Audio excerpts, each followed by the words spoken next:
Hello, everyone. Welcome to another Creditsafe webinar. We're glad that you could join us today. Today, we're going to be discussing an innovative new score that the team at Creditsafe has developed and pioneered here that we feel is extremely relevant and timely to what's going on in the world today. And we are excited to share it with you.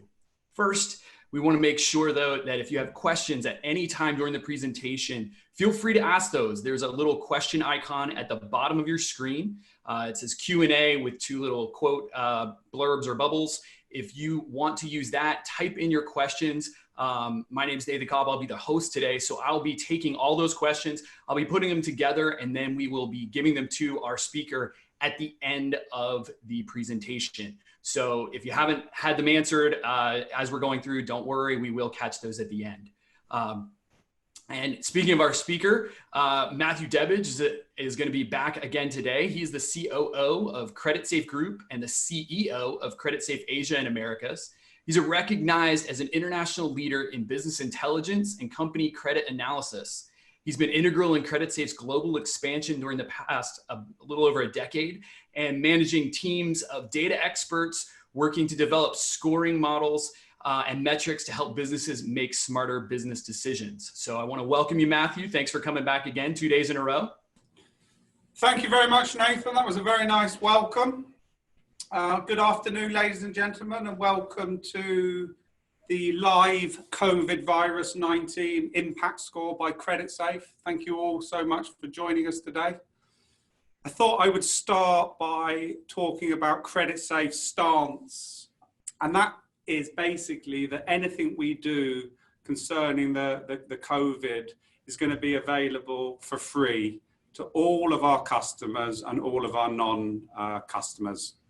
We seriously don't want to generate any revenue from this difficult time, and we just want to do our small part to help the business community get through this.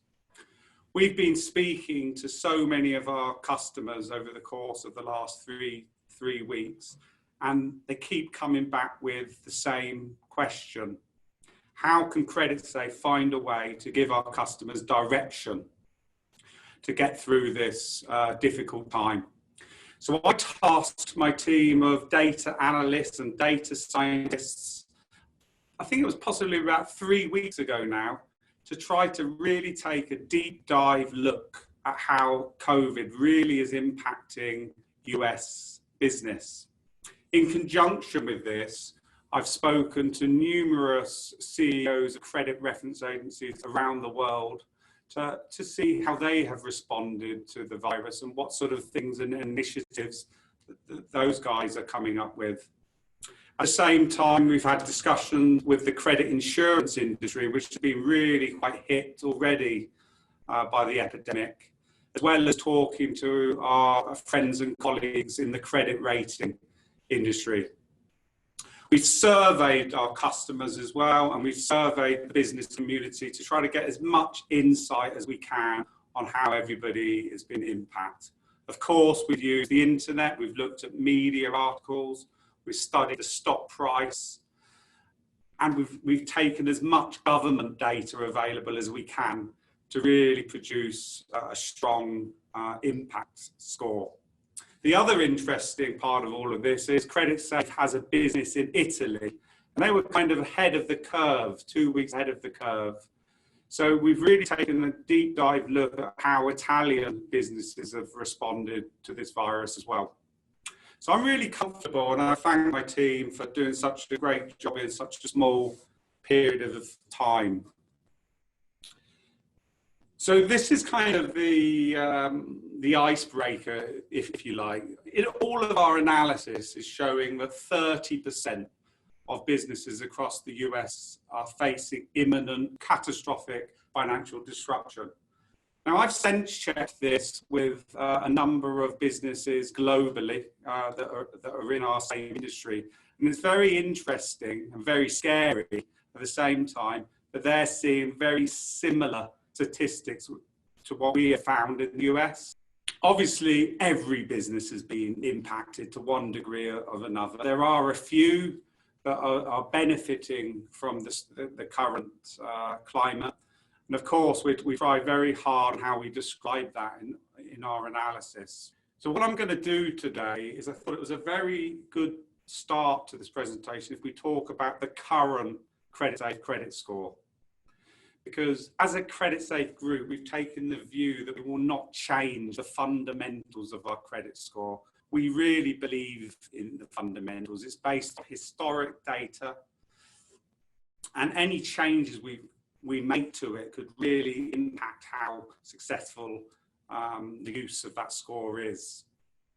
Now, our current score is based on historical data, as I've said, but of course it's updated in real time anyway through our real-time invoice data. I'm going to talk about that. Then I'm going to talk to you about how we've actually put this COVID-19 score together, impact score. And then I'm going to show you all how we've actually applied it to each business throughout the USA. And finally, I'm going to talk to you about how you can receive the data, the process of actually receiving it. Okay, so if we start off with the credit risk score section. So first of all, I just want to recap on the Creditsafe credit score. So that goes from 1 to 100. If you have a credit score of 1, that's the highest risk we can give a company. And if it's 100, that's the lowest risk we can give to a company.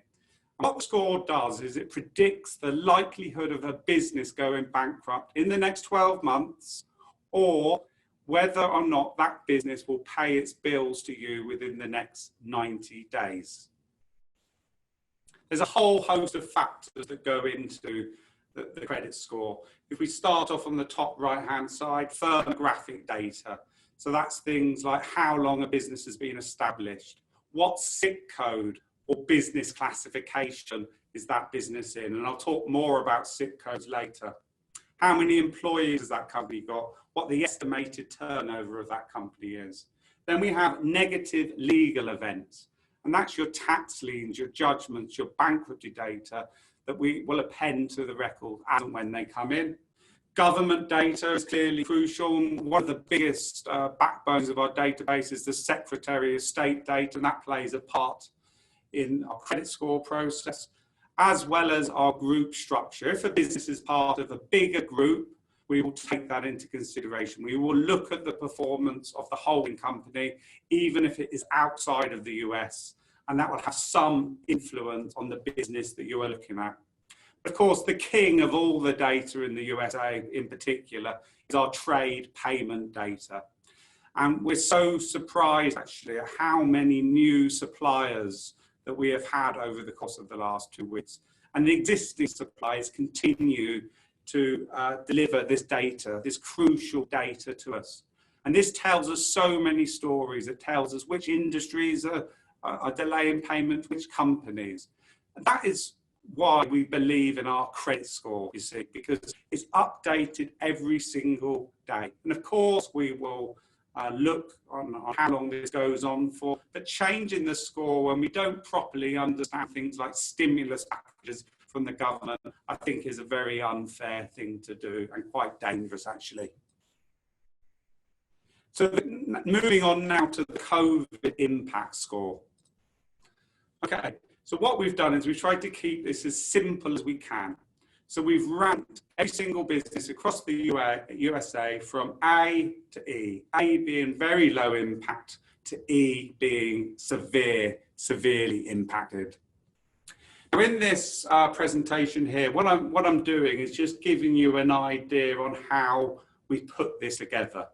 So as you can see at the top here, we have business segments, agriculture, mining, construction, and so on. Inside those are many SIC codes. And I'll explain the SIC codes now, because that's crucial for the purpose of the COVID risk score. So there's 1,900 SIC classifications. SIC stands for Standard Industrial Classifications. So within agriculture, there's probably about 20 or 30 different SIC codes. And what's interesting is each one of those SIC codes could have a slightly different impact. And I'll explain that as we go through today's presentation. The first thing we looked at was essential versus non-essential. So as we all know, many of our governors have marked down businesses being essential or non-essential. If they're essential, of course, no business is carrying on as normal, but they're allowed to carry on performing their business as normal as you can be. If non-essential, essentially the business has been shut down from an office perspective. So what we've done is we've taken that data and we've seen how they've been impacted operationally, which is number 2 on the list.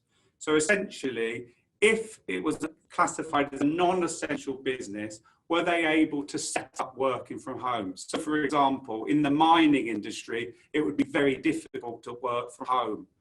In Creditsafe's industry, business services, it's been relatively straightforward for us to work from home. All of our account managers and executives are all working from home.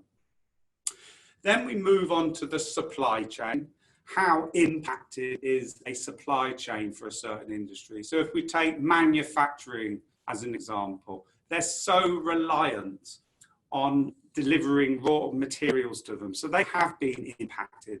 And when you compare that to, for example, agriculture, in the agriculture segment, the supply chain is limited and therefore they haven't been immediately impacted. And of course, revenue now. Revenue is obviously the big one. Some industries have completely stopped all revenue. Some have stayed the same, some have deteriorated, and we've really taken a deep dive look on every single industry. Then what we do is we look at our very own payment data, which our customers have supplied us about their customers.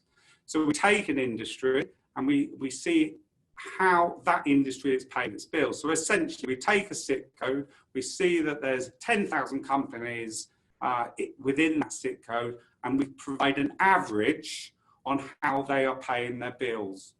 And we use something called DBT, or days beyond terms, which essentially is how many days late do businesses within that industry take to pay its bills. So we grade each of these categories between 1 and 5, and then we reach an overall assessment of each SIC code. So in this case, we have mining as a D, agriculture as a B.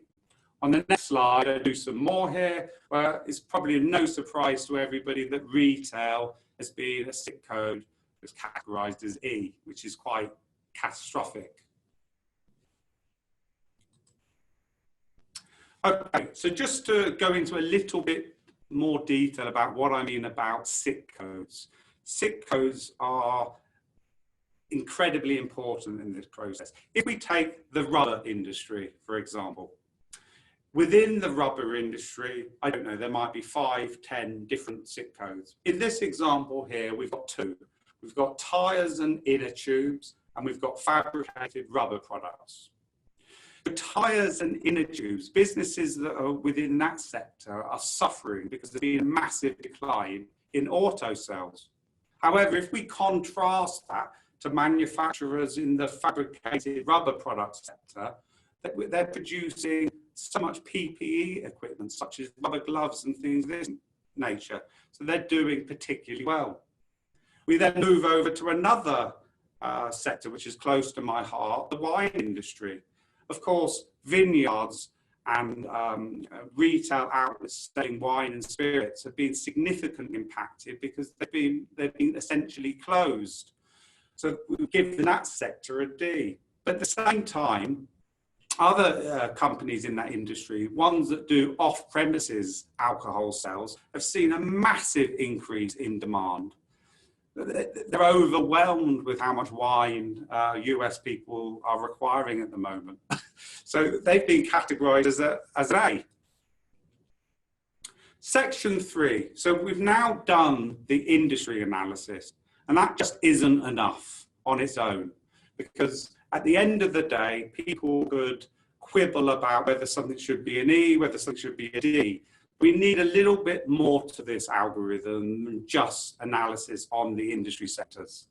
So what we now do is we look at a business itself. So we look at whether the business is located, because we have some businesses operating in states that are slightly less shut down than others. So for example, if we compare New York State to Arkansas, it's much more open. That has an impact. The company size. We're seeing lots and lots of companies whose industry we've categorised as E, who have lots of cash in the bank, that were performing very, very well before the crisis. So that has to play a part. Of course, our very own credit score plays a huge part in the whole calculation. So let's just show. So the industry impact continues to play the most significant part of the algorithm, followed by the credit score, followed by the days beyond terms, and then the company size, and then the location. And I think the location, as time goes on, will play a less and less role in this. And we probably use it more for small companies, very small companies who just operate in one state, more than we do companies that operate across the whole of the United States. So this, I think, is quite a good example to help explain this even further. So if we take JetBlue, for example, a very successful airline in the US, it's in the SIC code of scheduled passenger air transportation. Now, we've categorized that one as E. It's catastrophic. They're just not flying. All the flights are grounded. However, when we really delve into JetBlue, we see that their credit score is very, very strong. They continue to pay their bills on time, which I can't stress enough how important that is. They are a significant size organization. In this case, we're lucky enough to have their financials and we see how well they're doing, how much cash they have in their bank. They are based in a location, which I think they're headquartered in New York. However, even though they were categorized as E, we've moved their particular impact score to D. So I think you get the general idea that we can move companies that fall in one probably up or down depending on the actual performance of that company, which we're monitoring very closely. Then I'd like to compare JetBlue to Air Charter Service Inc. That's in a slightly different SIC code, air transportation non-scheduled. What we've seen here is a SIC code that's performing incredibly well during this epidemic. And that's because rich people, executives, are chartering flights like never before because they can't get on ordinary airlines. So we categorized that industry as an A. So it's one of the least impacted industries. Interestingly, when we look at Air Charter Service, their credit score is very good anyway. Again, another great example of an organization paying everyone on time. Relatively medium-sized company, their turnover is at roughly $15 million. They are based in New York State as their headquarters. Again, we've decided to keep that one as an A. Now, again, just to follow up, if their DBT was really, really bad, if their credit score was really, really bad, we may have reflected a slightly lower score band for that. Sorry, the risk band for that one. Okay, so now I've explained some of the methodology used to build the COVID-19 impact score. Let's now talk about how you guys can take advantage of this. Essentially, you just need to talk to your account manager and deliver us a file. And I'll explain that now. So we can receive a file in so many different formats. We're going to make it as simple for you as possible. We can do it through a secured FTP server. We can receive Excel, CSV, text files. All that we really need from you is a company name, an address, and a telephone number. The telephone number is not mandatory, just so the company name and the address. We will then match that against our database. And normally we receive a match rate of around 90%. If we get the telephone number, sometimes it's a little bit more, which is why I asked for the telephone number.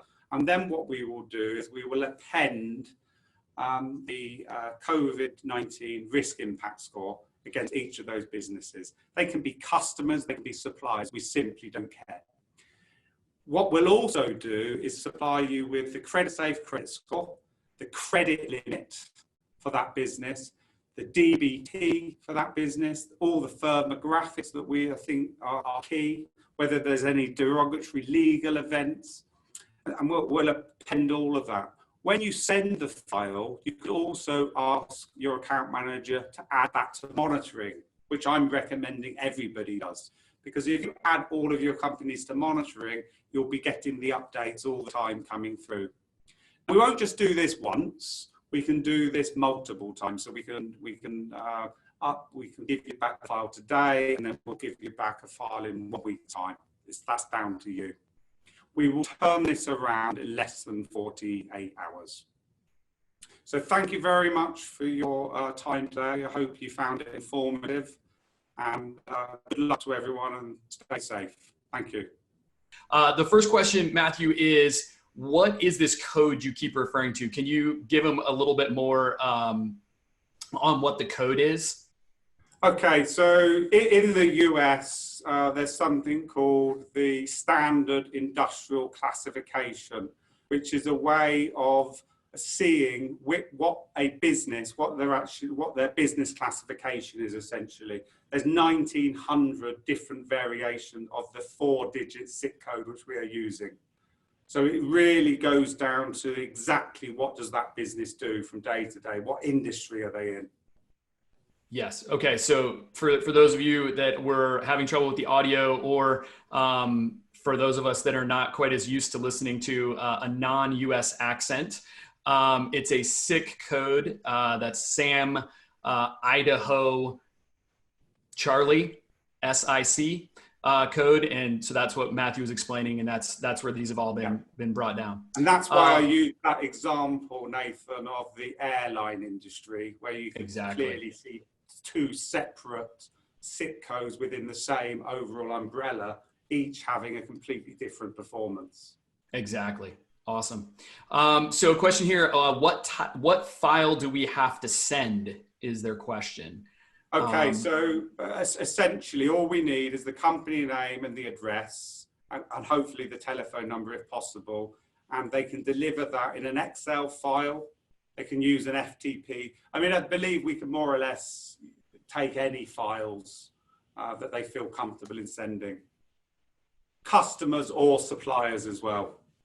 So they can just show that, give us the full list there. Great. Question here: what is the confidence level on the COVID-19 rating? So what's your confidence level on the ratings that we're giving there? Okay, so I think the only way to answer this one is to say we've done the best job possible in a short amount of time. We've done an incredible amount of research, studying every single SIC code. We've talked to our peers across the industry, and it's kind of the best guide that we can do. And I think that's why we've decided to use so much of the actual company's performance as well. And when we've been looking at the files that we've already received, it does look pretty good. But at the end of the day, this has all happened so quickly, and all we've tried to do is the best possible we can in a short period of time to help give our customers the direction. So I'm very comfortable with it, or I certainly wouldn't be launching with it. But of course, there could be debates about certain SIC codes being D rather than C and things of this nature. But I think on the whole, we're pretty comfortable with the analysis we've conducted. Okay, we have a whole bunch of questions, so I'm going to try and keep rolling through these. Any email to be sent apart from the SFTP? Yeah, we can definitely take email. Absolutely. I mean, we'll make this as easy for them as possible. They just simply send the file to their account manager, and we'll have it done for them within 48 hours. All right. Next one is, what's the source of the industry impact assessment? Okay, so obviously there's loads of research that's gone into this. So we've looked at things like the stock price. We've conducted our own surveys. We've talked to data partners, the rating companies, the credit insurance industry. And of course, we've looked at how businesses have operated in Italy and how they've performed. And of course, as I've talked throughout the presentation, how they're paying their bills, because at the end of the day, everybody on this call just wants guidance on whether they're likely to be paid or not. So we've really studied all of this data, and that's how we've managed to achieve this grading system. Right. So a question on the location portion of the rating. Are we looking at the location of a specific site or the HQ, the headquarters of a particular company? Well, I mean, I think this is probably more applicable to small companies. I mean, in the state of Arkansas, you know, it's more open. Less companies are being closed. So for a small company, it's having less impact. Obviously, if you're a huge HQ in Arkansas and you were operating across the whole of the US, it would have less of an impact. But more business sitcos are open in certain states than others. I think what we'll see over the next week or two is this will start having a smaller and smaller impact. Because at the end of the day, this is being updated all the time. Every day that goes by, the impact score is being refreshed. Okay. We have a question here. Are they able to do a batch upload of all customers for a complete report on every single customer? Yeah, absolutely. I mean, that's what we want everyone to do. And we'll, as I've said earlier, not only will we send the impact score back, we'll append all of that other Creditsafe data to help our customers and give them the direction they need per company. So on each company they send us, we'll just append impact score, credit scores, and all the other data variables. Right, right. Given the speed of the closure of businesses the last 3 weeks, how current are the scores and how often should they recheck the scores for updates or anything like that? Well, I mean, for the purpose of this, what we're doing is when we receive the file, we are going to send back the data within 48 hours, and then we're going to repeat that cycle on a frequency that our customers want. So if they want another file within a week, we'll send back the file within a week. The other thing that we obviously, when they send us the file, what they could also do is say, would you like us to add it to monitoring as well? Because we could just, on a click of a button, add that to monitoring. So then, therefore, every day they'll be getting emails through saying what's changed significantly. And we're very happy to do that as well. So we have another question is, once they've received this score and they've got this information, what are your suggestions on what they should actually do with it once they have a score? You know, if somebody has a client with a score of D to E, what would you expect them to do, or how prone do you really feel like these are going to be for them for non-payment or something like that? Well, I mean, we're monitoring this daily. We're looking at the DBT, and I've been looking at E's in a lot of detail. And right now, there doesn't feel like there's a massive differential between the speed of payments. So obviously, the longer this goes on, I think we're going to start seeing E's slightly deteriorating in their payments. So we're keeping a very, very close eye on that, which is why the monitoring is so important, because as soon as you see the payment trend deteriorating, this could be quite a bad sign. So I think initially today it's about giving the guidance, and I think E's will become more of a focus for our credit departments over the next few days. And again, from a prioritization in the credit control department, trying to focus on those E's and working with those companies, because even with our own customer base, when we're looking at companies ranked in the E category, we're trying to work with them on payment terms and things of that nature, because we know how hard it is for them.